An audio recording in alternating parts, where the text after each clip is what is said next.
Very good morning to you, and welcome to a day packed with hugely relevant and insightful talks from industry leaders and innovators. The team here at National Health Executive has been busy behind the scenes preparing an event which promises to inspire education, innovation and collaboration within the community we're building. Whether you've been to one of our NHE365 virtual events before, or if you're new to our platform, we've really taken the time to listen, building much more than just a series of singular, disconnected events. We've created a platform which allows you access to a wealth of resources, on-demand content, as well as continuing to provide networking opportunities. This is all part of the community we're building to extend the reach of knowledge shared today. We're also able to share with you the digital marketplace, providing valuable expertise you and your teams can digest when your schedules allow. Without support from our partners, events like these simply wouldn't be possible. It's worth noting that all the content from today is CPD. So for every hour of content you watch live, you'll earn 1 CPD point. To receive your certificate after the event, please email marketingandevents@cognitivepublishing.com. That's marketingandevents@cognitivepublishing.com. Aside from the talks, there are plenty of opportunities to network at each break.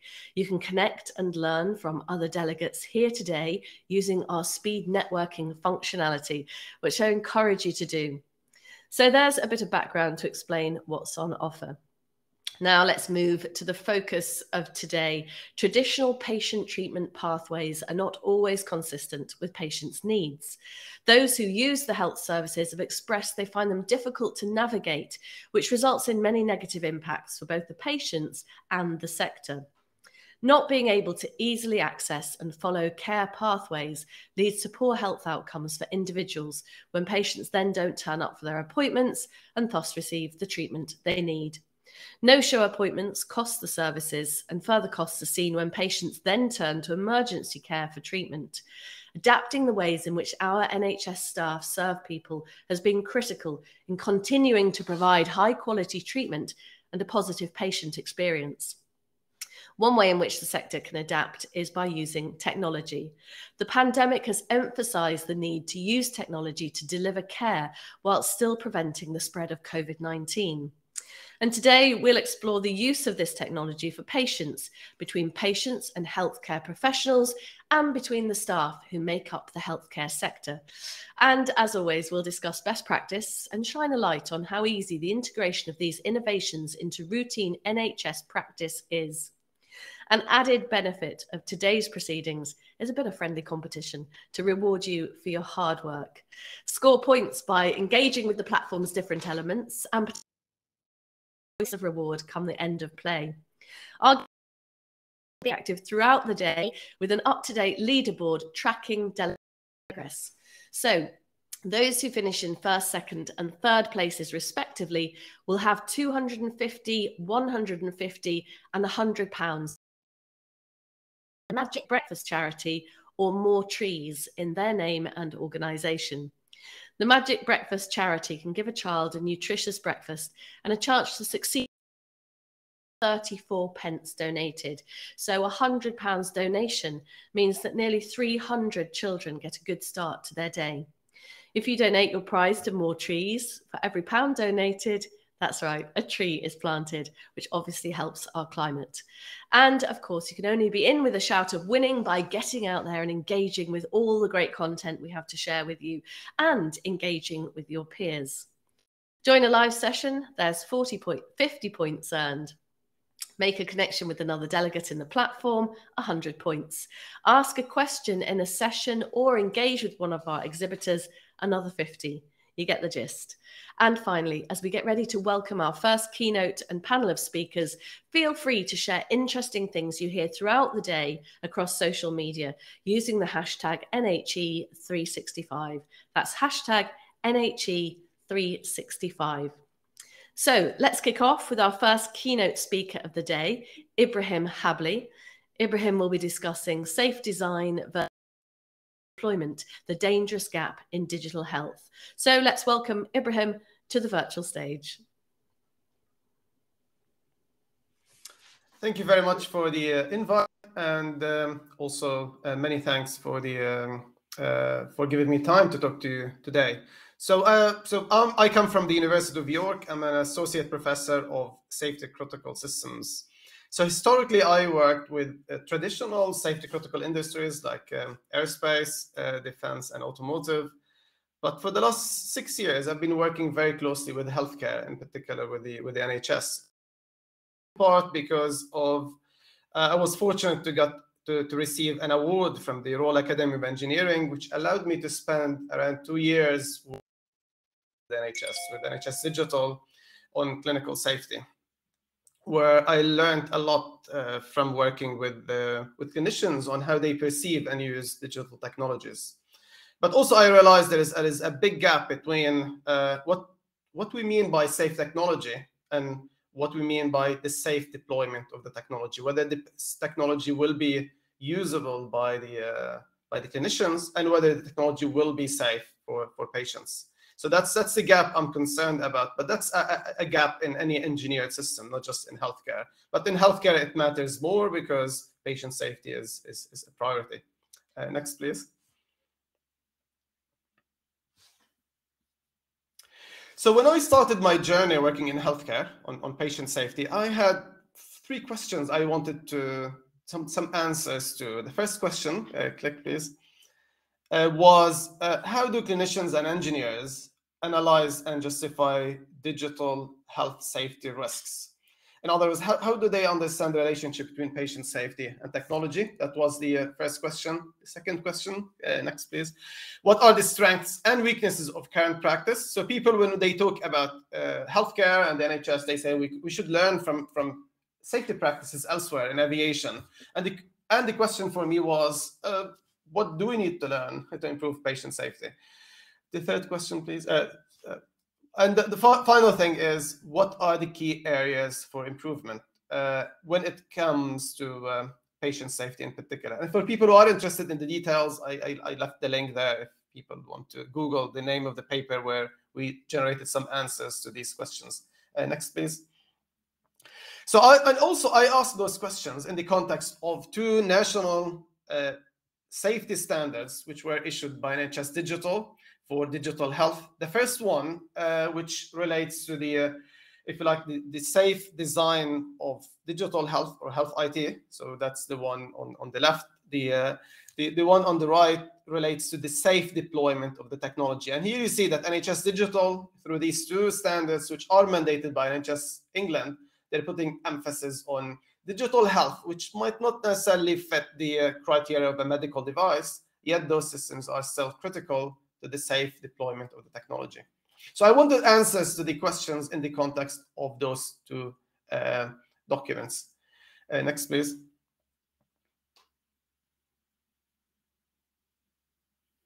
So what we did there was to basically have surveys, focus groups, as well as audit some what we call safety cases, the safety evidence for some of the current deployed technology, which have been to some extent reviewed and some of them approved by NHS.Digital. So we have some results here, but the most important results that I want to share with you today are, next please. The first key area of focus was that we needed to pay more attention to this gap between what we assume clinicians and patients do and the assumptions made by the designers and developers of those technologies, because this gap is tricky. And we already know that there are great variations in clinical practices, and we can't assume when we design the technology that the care is standardized across different settings, even across the same hospital. The other thing to consider is to pay attention to the fact that we don't have just one digital technology, but many digital technologies for prescribing, for patient administration, for scanning, and we need to pay attention to how those different systems integrate with each other. So that's one key area where we have significant gaps, which can undermine patient safety. Next, please. The second area where we have potentially a deficit that we need to fill is that many of the risks identified by the developers of the technologies, the manufacturers of the technology, in many cases, they lack validation or clinical validation when they are deployed by the health organizations. In other words, we need to check further as to whether those assumptions made about any potential risks are valid in the context within which the technology is deployed. Otherwise, we might end up with safety evidence that the technology is safe, but in theory, not in the actual health environment within which it is deployed. And that's a dangerous gap. Next, please. So, and here I have some just illustrative examples of what I mean. So this is based on one big deployment of a digital health technology, a health IT system within a large teaching hospital in the north of England, where the where diagram A represents the clinical pathway as represented by the engineers. Figure B represents the work we did with the clinicians as to how they actually use the technology, and figure C represents how we converted these into a different model. And the interesting thing is that if we didn't do this exercise, then that system would have been deployed based on assumptions made by engineers about how clinicians actually use the system, which are completely different to how the clinicians are actually using the system based on their specific pathways and practices which are local. I know that there is a lot of interest in standardizing care, but variation between different settings, different regions, sometimes it's necessary to cater for the unique needs of the local population. So we need to cater for those variations rather than over-standardize and make too many assumptions about what safety looks like. Next, please. And therefore, what we wanted to do is just to make the implicit explicit. And next, please. And basically, what we wanted to uncover was what is the safety case or safety evidence that clinicians and engineers use when they follow those two standard DCB 1290 and DCB 160, rather than just imagine a world in which everyone just fully comply with those standards. Next. So we started, basically what we did ultimately within the work was to create this diagram which illustrates how people are expected to reason about the safety of digital health when they comply with these two different standards. So basically the claim that we want to substantiate or the claim that we want to support is that digital health or health IT is safe to use in the defined care setting. And this is very important. We're not just saying it is safe, we're saying it's safe for the people who are going to use it. Next, please. And here the idea is it is important for engineers on the left and clinicians on the right to come together and talk to each other about what the work is being done rather than the work as imagined by policymakers or by the engineers. Next, please. And then basically, because we're talking about safety, we need to consider the risk posed by the technology as well as the risk mitigated by the technology. And therefore, in healthcare, risk is at the heart of it. And therefore, we need to take a risk-based strategy to how we deal with patient safety associated with technology. Next. And an important question that we want to ask when we are reasoning about safety of digital technology is to understand what is acceptable safety looks like, because we can't have absolute safety. And there it's important to have a debate between engineers, clinicians, and the patients as to what level of technology risk they are willing to accept, given many constraints, financial constraints, as well as other types of constraints. Next. And ultimately, what we do in safety, especially for technology, is we put some controls or in place to mitigate any risks associated with technology. So basically there where we have, for example, redundancy in systems or high degrees of supervision. Next. But there are areas as well where we know that basically the budget that we have is limited, NHS budget is limited, and therefore sometimes we might accept certain risks for the clinical benefits that they might generate. And this is a very delicate discussion, and these cost-benefit arguments are used in very, very rare circumstances. Next, please. And here, basically, an important thing that I wanted to highlight in this very short talk is we need to mind the gap between what we mean by safe technology, approved technology, certified technology, and whether that approved technology is safe for the intended environment. Is it going to be safe for my hospital, for my unit, for my pathways? And these are two separate questions.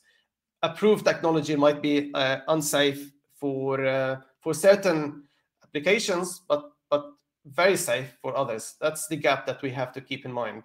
Next, please.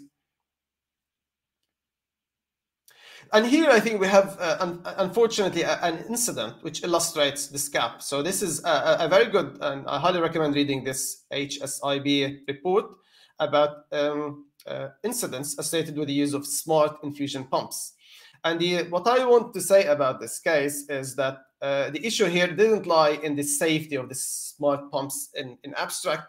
It didn't relate to clinical practice. It related to something in the middle, which is when you have smart pumps, you need to link them to drug libraries where you control the doses that you use for different types of drugs. But the drug library, which is a piece of software, is not strictly speaking regulated. It's up to the trusts, different hospitals to ensure their reliability and safety. And that was where the problem lied, in that this drug library, which is a piece of software, was not reliable, yet the smart pumps highly relied on the data available within these drug libraries. So here in this case, even if we have a perfectly safe infusion pump, perfectly safe practices, we still have a gap in the deployment of the technology, which relied on this locally developed and calibrated software system, the drug library. Next, please. And here it is important to see again technology in context, especially as we move to more advanced software systems like AI-based systems or machine learning systems.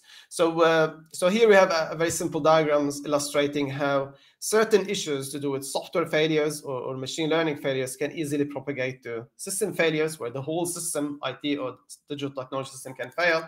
And unfortunately, in rare circumstances, it can lead to clinical safety hazards. Next, please.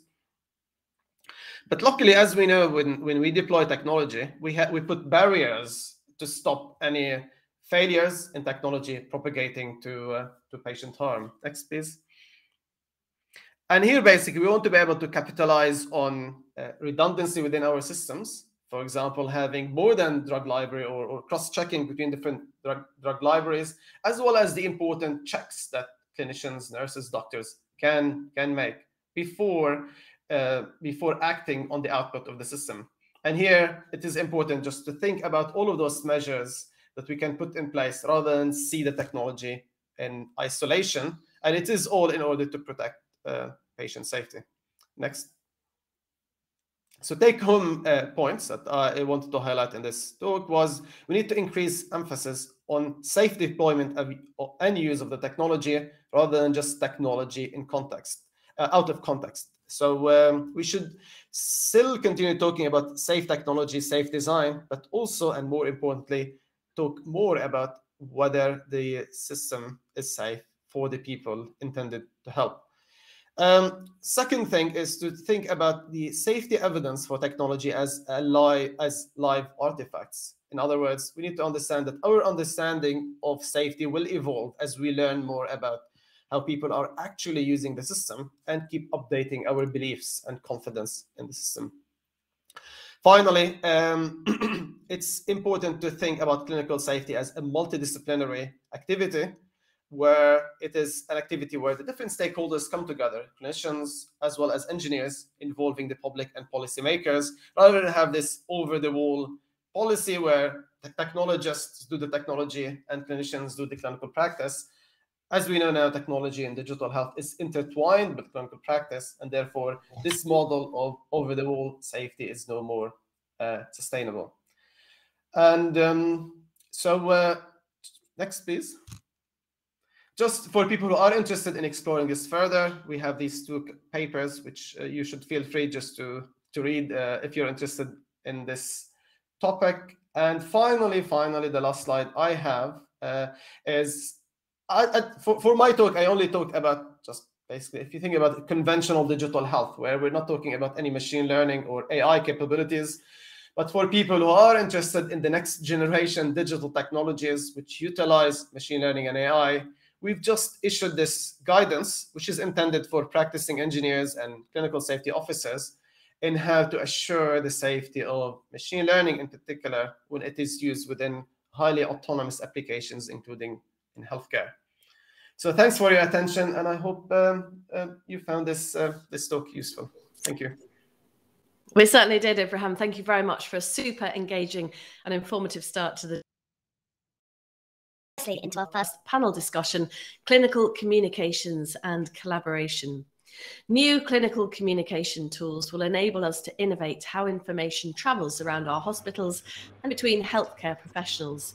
We've seen the pandemic heighten the need for virtual meetings, but moving forward, this communication technology allows for healthcare professionals from different geographies, often practicing different specialties, to strategize patient care securely. Technology is also providing scope to communicate patient health back to the healthcare professionals faster, if not in real time. The patient information being communicated can be anything from test results to patient records. As we've taken advantage of these new technologies, we must move with caution to ensure information is protected and secure, complying with data regulations. So, to discuss the challenges and benefits of implementation, I'm delighted to welcome Matthew Phillips, Chief Nursing Information Officer at the Royal National Orthopaedic Hospital, Graham Prestwich, Public and Patient Engagement Lead, Yorkshire and Humber YHAHSN, Catherine Wood, Head of Patient Experience Breast Cancer Now, and Charlotte Stockton-Powdrell, Senior Project Manager at the University of Manchester. Do remember, this is a perfect opportunity for you to ask any questions you may have of our panelists by using the live Q&A chat feature on the right-hand side of your screen. I like our debates to be a conversation, and that's with you very much part of that conversation. So I'll ask as many of your questions as I can once we've got going. So good morning to all my panelists. Lovely to see a full house, bright and early this Thursday morning. Catherine, may we start with you? And can you just explain to us how COVID has changed the way the NHS is working? Yes, so from our experience, as you said in your sort of introduction, it's been that response to trying to look at how they can deliver services, minimising the face-to-face interaction. It's something we did as a charity. We sort of looked at repositioning our support services online, and we've seen that happen a huge amount in the breast cancer services that we've worked with, particularly things like holding the MDT, multidisciplinary team meetings virtually, and also holding sort of patient consultations where they can, either by phone or virtually, sort of over video. Just wondering, Catherine, just while you mentioned that, how that went down with patients, and whether, you know, when people are very sick with breast cancer, whether in a way that felt in some ways nicer to be able to do some things in a virtual capacity rather than being back at the hospital and really feeling that you're poorly. Yeah, I think it's interesting. It's always the way with patient experience that it's important to remember one size doesn't fit all. And for some patients, as you said, it actually was a huge help. They didn't have to travel. They didn't have to worry about parking. A lot of the kind of other stresses came away. And for their consultations, they got what they needed from it. I think for others, we first of all need to be very mindful of digital exclusion and accessibility. We also, I think, where people are hard of hearing or have English as a second language, actually both phone and video calls can be harder and have some more barriers. And I think as well, sort of from the healthcare professional side, a lot of people said they found not doing face-to-face consultations was quite hard, because actually there's a lot of non-verbal cues that they will pick up on from patients, and things that patients may not tell them, but they can see physically, even from the way someone walks into the consulting room, what those issues are. And I think picking up on those subtler things, both physical and sort of mental and emotional, are really key for offering that support. So I think it's great to have that as another option, but it's about that sort of patient choice and flexing it depending on where that sort of patient is in the treatment pathway, really. Matthew, you're at the Royal National Hospital. Can you give us some examples from your experiences over the last 18 months of the changes that you've seen and implemented? Yeah, I mean, one of the biggest changes we've done is we went through a bleak decommissioning phase, which we were well and truly doing during the run-up to COVID. And then, of course, COVID hit in the February, but we decided to keep going ahead, and we actually went bleep free from the 1st of April last year. There was quite a few challenges with that, but one of the biggest challenges and one of the biggest apprehensions from others in the trust was the ability for ward staff or anybody in the trust actually to generate a cardiac arrest call or a medical emergency call. Traditionally we've used the phone, and the crash bleeps go off, and those of us that had a crash bleep on our hips for so many years used to dream that noise. And changing that technology to something completely different, to be able to generate those calls, and for the staff to be able to get help, decision-making help, senior help at the bedside quickly was an absolute priority.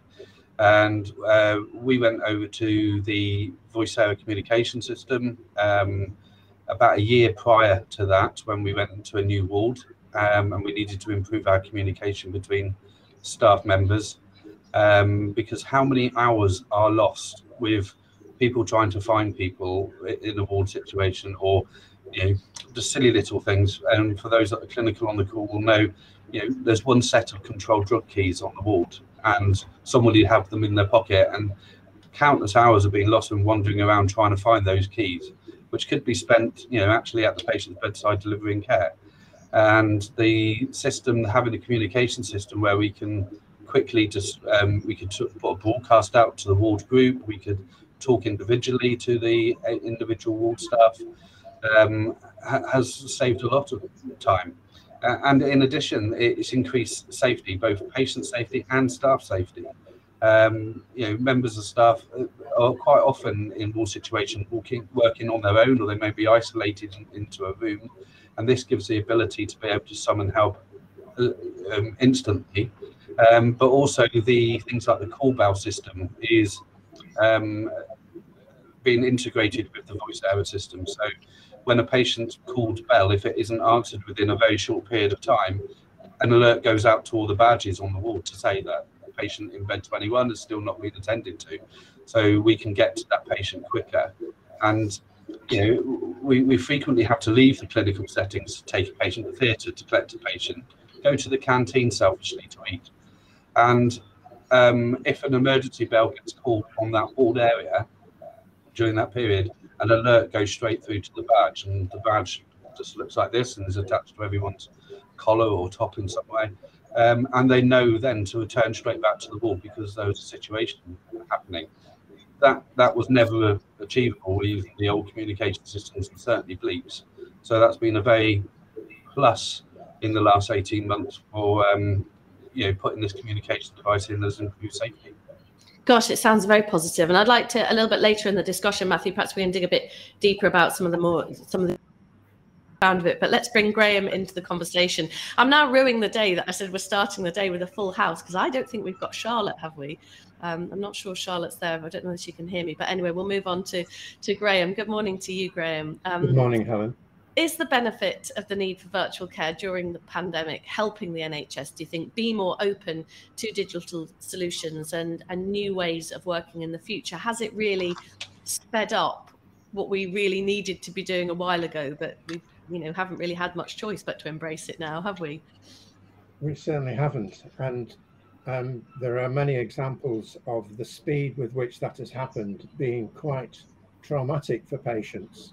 I think if we were, for example, to look at the transition to online conversations with our general practitioner, that rocketed over a period of 2 weeks from something like 50% to well over 60%. So from a very steady level, 15% over a couple of years, it's amazing what the pandemic did to that change. But it's very important to remember that the patient is indeed the project manager for any IT development or implementation. We are key to making it work for us. And so we're very keen as patients for things to happen with us rather than to us. And I fear the conversation today so far has indicated that things are being done to people. And there is a gap, I think, between that and doing things with people. So please, can I put a plea out there for patients to be more involved in the development and the implementation of technologies, so that we can be part of the solution and not viewed really as a big part of the problem. Catherine, you were nodding away there now. It is important, isn't it, that the patient's the project manager, and we have got to be careful that we're not bringing these innovations and doing them to people, as Graham suggested. Do you want to add to what Graham said there? Yeah, I completely agree, and I think it's something we've seen sort of both, I suppose, as a charity stakeholder that does patient advocacy, and also, you know, we work very closely with patients through our service improvement work with hospitals. And I think one of the challenges has been, you know, there's obviously, as again, I think you alluded to, Helen, at the start, there's security concerns around, you know, what's a safe way to interact virtually. But it has meant that there's variation in terms of the different platforms used, and actually the platforms that we found that have worked best for, you know, for patients and representatives that we work with aren't necessarily the same ones that the NHS trusts are approving from a security point of view. And I think for me, again, it comes back to that digital exclusion, you know, people that are able to just use their landline to dial into a conversation and be part of a service improvement discussion. They don't need access to a computer and a webcam and, you know, be confident on the internet. And actually, not all of the platforms that the NHS trusts are using and sort of approved for use are the same ones as the ones that we're finding patients are used to using and happy to use. Graham, is digital exclusion something that concerns you too? You know, that not everybody has access or the confidence to use digital and virtual means. Absolutely, Helen. The local health watch here in Leeds did quite a piece of work about digital exclusion, and I fear that it is contributing to an increase in the inequity in health outcomes by those that can and have get the best deal, and those that can't and have not are getting the worst deal. And I'm really keen to try and encourage digital innovation to try and work to reducing that gap and not contributing to widening that gap, which I fear it may do at the moment. And as Charlotte has just mentioned, or sorry, Catherine just mentioned, the telephone is still quite a good piece of kit. My cardiologist had a phone call with me last week on October the 19th. The letter was dictated on October the 19th. The letter was typed and posted to me on October the 19th, and 2 days later arrived in my doormat. That is not bad, for considering that the NHS is under a lot of pressure, a lot of squeeze, and we're still in a pandemic. It can be done, but it's just based on the telephone, a very useful piece of technology. It certainly is. I'm just wondering, I've been told that Charlotte is there, but I can't see Charlotte. So can you hear me, Charlotte? And yes, Helen, can you hear me? I can hear you. I was going to talk to you, if I may, Charlotte, about how can and are mobile and web-based applications being used to support clinical communication, and also, is there a place for the good old-fashioned phone? As Graham said, he had a very efficient experience of that. Absolutely. I think just pick up on a little bit of what Graham was saying as well. You're absolutely right, Graham. Patient public should center a thing that we're developing. Whether it's digital technologies or particularly Greater Manchester Mental Health Trust and the University of Manchester, we're looking at involving patient public very much collaboratively as part of the research team and involving them in all of the products and the services we develop. I think that's really important. And we're doing a big work at the moment on digital inclusion as well, where we're trying to address where the gaps are and trying to find alternative ways to continue to engage with patients in an appropriate way and in a way that's accessible to them and is appropriate for something that they want to do. So I think the good old-fashioned telephone is still really, really important. And of course, it's important to say that while certainly in the last 18 months, digital technology has been really important for clinical communications and all sorts of other communications. We're still not trying to replace the face-to-face meetings and consultations that are really, really important. And to go back to your question, Helen, about mobile web-based applications to support clinical communications, some of the work we do involves building mobile apps and technologies to help patients report on a regular basis. So we have some remote monitoring that means patients can report symptoms of mental health or physical conditions. And this information can be sent wirelessly and in a very secure way back to the clinical teams that can enable a more enriched consultation when patients, doctors and their consultants. Sometimes as time passes, different visits, and people can forget how they've been feeling at a particular time. And if we've been able to collect that information in real time and over a longer period of time, then I think it would be really, really beneficial for the consultation and hopefully future and treatment pathways as well. And Charlotte, what are the challenges of using the apps? Well, I think some of the challenges are things that we've touched on. Some of those are making sure that either people have access to or being aware that not everybody has access to mobile devices or technology, not everyone has access to Wi-Fi service or 3G, 4G, etc. And trying to make sure that we have other ways of communicating with, involving and engaging people who don't have access to the technology that people do. Full data to help support patients. And just briefly, just looking at a question on the side, Charlotte, Acute says, has the variable quality of Wi-Fi available in the UK limited the experience as users of technology during the COVID-19 era? I suppose that's something to consider too, isn't it? Yeah, absolutely, and I think it has, and it's really fortunate that a lot of people won't have had a positive experience, and there will have been some social isolation as a result of Wi-Fi. Unfortunately, I don't have a that. I think there's probably a lot that the Wi-Fi providers and perhaps the government can do to try and look at ways of increasing access to Wi-Fi and perhaps using some of the codes. But I think that's probably a much bigger question than I'm able to resolve, I'm afraid. Yeah, nothing you're able to resolve today, unfortunately. Matthew promised a bit of a deeper dive into Vocera for the crash and met call. Just wondered if you did any audits of the old system prior to implementing the new system. Yeah, I mean, primarily with the crash and met, it was quite unscientific. We literally put somebody up at main gate with a stopwatch, and I went round to various areas, clinical areas, and pulled the emergency bell. And we instructed the staff to treat it as a proper cardiac arrest call, and we timed how long it took for the bleeps to actually be activated. So it wasn't necessarily time to actually get the crash team to the patient, but the crash team aren't going to start mobilizing until they get alerted.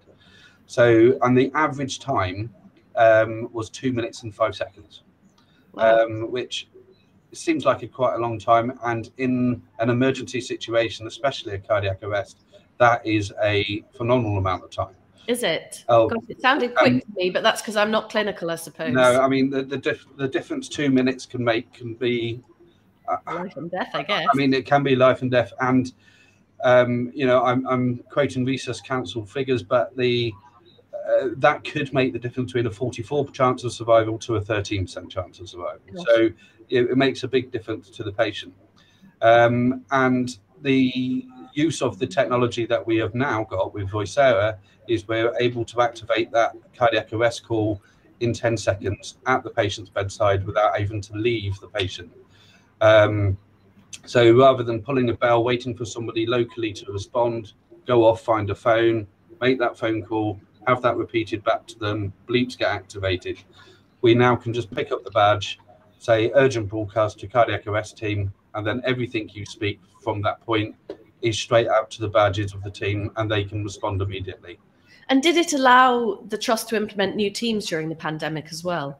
Yeah, I mean, we for a specialist orthopaedic hospital, if you told me in 2019 we needed an emergency intubation team, I would have laughed at you. However, with the onset of COVID, and we turned ourselves initially into a trauma hospital, then more of a COVID hospital, we did need that. And we was able to implement new teams at a drop of a hat. And have them on the badge and be able to contact them wherever they were, because they weren't just working in that team, they were doing their everyday jobs, but they were then called upon in an emergency to respond as a team, and we was able to do that easily. We have another question from the floor. Perhaps you can take it, Catherine. What's not gone well in the use of technology during the pandemic over the last couple of years? Do you have any examples of where, you know, in your work and things you've seen that perhaps haven't had as good outcomes as you'd hoped? Yes, I suppose for us personally as an organisation, it's been interesting to see sort of shifting to an online offering for the support services. I think there has been a lot of people missing that face-to-face and that sort of physical sort of interaction with other people.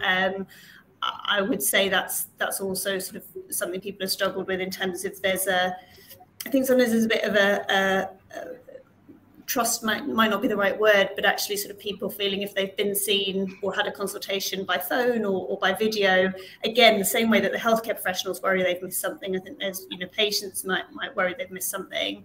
I think the point around the kind of variability in Wi-Fi is also a really interesting one, because that isn't just for individuals in their own home, you know, sort of those of us as patients, it's hospital staff as well. Sort of within hospitals, there's really varying Wi-Fi. A lot of hospitals are quite old buildings.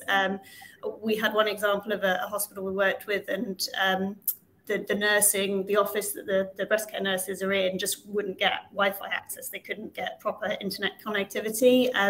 The solution was that wires needed to be put in underground, but that involved digging up the entire sort of front of the hospital, which would mean for months, I think, they wouldn't, or certainly weeks, they wouldn't be able to have access to. So patients can't drive in, staff can't drive in, ambulances can't get in. So it's not a simple fix for a lot of hospitals to get that effective sort of Wi-Fi connectivity that they need. So I think the other thing we've seen is that it's not just a practical sort of shift in having the technology, but there's also quite a culture shift for a lot of NHS staff, and actually sort of feeling comfortable and confident in using that technology. You know, things like the MDT meetings, virtually, in a lot of ways it's brilliant because you can get a lot more representation and people sort of attending, even if they're in different parts of the hospital. But often people were saying people's videos wouldn't be on. You didn't know exactly who was engaging in those discussions, whether they were still there or if they've been pulled away. So I think it's not just us making sure the technology is available and accessible, but also actually people understanding how to use it effectively. Getting a few more questions in. Christopher says, I agree with Graham that the phone is a good piece of kit, but is often a problem with GP practices who often don't have sufficient telephony capacity. What's the solution to this? Graham, any thoughts on that for GP practices who perhaps don't have the capacity? Perhaps that means even in terms of number of people to deal with the calls and take the calls. Yeah, it's probably a little bit off my remit as a patient, but my reaction as a person is that we've got to be careful that general practice isn't trying to recreate traditional general practice with new technology. We must perhaps, as patients, encourage our general practice to think differently about redesigning the way it does things so that it can be more accommodating to our preferred way of working. Some of us prefer the phone for some things. Some of us need a face-to-face consultation to be assured that we are receiving an accurate and timely diagnosis. And I think we need to see that system, that part of the NHS responding in a more sensitive way to making sure that it can accommodate different ways of working in a more blended manner, rather than just trying to recreate the old model under new ways of working. So yeah. I think it requires a little bit of creativity on behalf of primary care, if I may say so, to the 2,000 GPs who may be listening. I think you're right. I think a bit more creativity is needed, and it leads me nicely on to my next question to Charlotte, who I saw briefly there but has popped off, so hopefully Charlotte's still with us audio-wise. If you are, Charlotte, how can researchers and clinicians work collaboratively to co-design innovative solutions that work for all of us? I think something that's really important to do, and I think collaborative research projects are really important. So we have some by the National Institute for Health Research at the moment, where we have patients who are co-investigators or co-researchers on it. We also very engage with patient and public advisory groups, whether they're patient communication or whether they're members of the public or perhaps parents or carers. We also have a digital navigation program at Greater Manchester Mental Health Trust, which is where we engage with volunteers and we put them through a training program, and we encourage them to help support both staff and service users with the adoption of digital technologies if that's appropriate.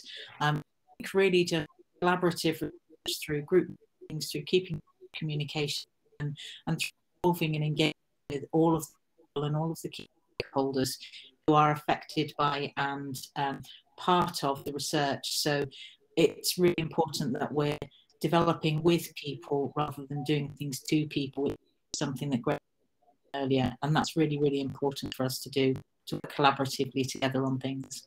Absolutely. I think a lot of your words have resonated with a lot of people, Graham. Annie writes in, totally agree with Graham. We need to involve patients and clinicians in all digital care and innovation. How does the panel ensure that the clinical safety standards are signed off prior to deployment with involvement of patients and clinicians? Is that something, Matthew, that you can take on? Sorry. Yeah, I mean, when working on various projects, the patient involvement is always put in right from the beginning, but we do that throughout the whole of the project together with all the other stakeholders, and all the clinical guidance are discussed and all the hazard risks are discussed throughout the project. On a project that, such as the communication project, for instance, on the ward, doesn't directly involve patients. It involves patients from one step away. It didn't involve them at the time. But other projects, such as when we were putting in the changes to the telephony system for doing virtual clinics, patient involvement was very much at the forefront of the project management team going forward on that project. And safety, Catherine, presumably is also at the heart of everything you've been doing.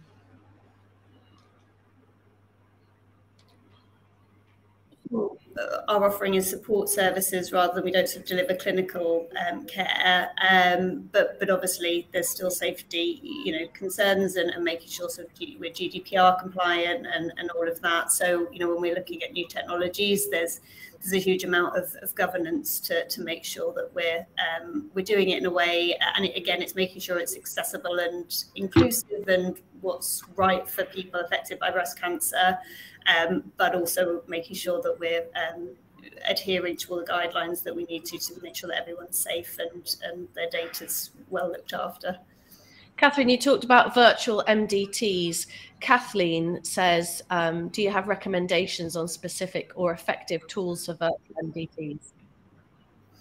I suppose it's probably still early days in terms of sort of seeing the different approaches with the virtual MDT meetings. But I think, it feels to me that the technology is there. A lot of people are using Microsoft Teams, but I think, again, it's a bit of a culture shift. And I think sort of very much what Graham was saying, not trying to kind of recreate exactly the same, but just thinking a bit differently, because there's still quite a lot of reliance on physical technology and physical spaces. So we were due to meet with a multidisciplinary team, and it was cancelled because there was a flood in the room that held their video conferencing equipment, which I suppose in my mind was, well, most people now have, certainly from the healthcare professional point of view, do have smartphones, can access internet or 4G or something. So there wasn't necessarily a reason to cancel the whole meeting. I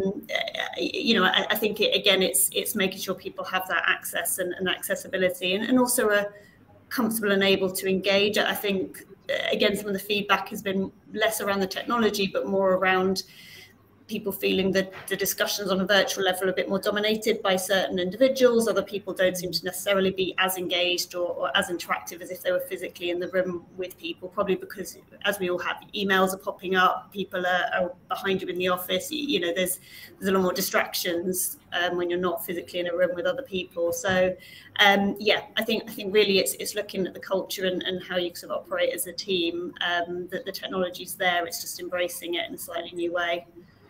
I'm sorry to say I'm out of time, because I actually had quite a lot more questions for all of you, but thank you all for being with us today. I think you'll agree it was a great and engaging way to start our day. So a very big thank you to our brilliant first set of guests for starting off the event by discussing some of the opportunities technology has brought to their roles and places of work. And thank you to our audience for getting involved. I'm sorry I didn't get to all of your questions, but I will do my best to get more of them in for our next debate. Our next discussion is on remote patient care.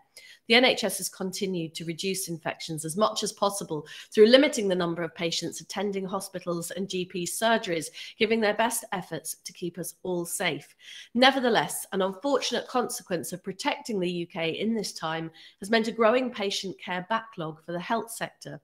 Remote patient care has minimised the repercussions of isolating the spread of information. It will also continue to offer a wide range of solutions moving forward that can help alleviate overstretched healthcare systems. Technology allowing for remote patient care can improve patient engagement and help with staff resources tackling the growing elective care backlog, ultimately delivering better care throughout the sector. And for those who don't want to or can't visit the hospital, being able to interact with healthcare services via remote consultations eliminates the necessity for them to do so.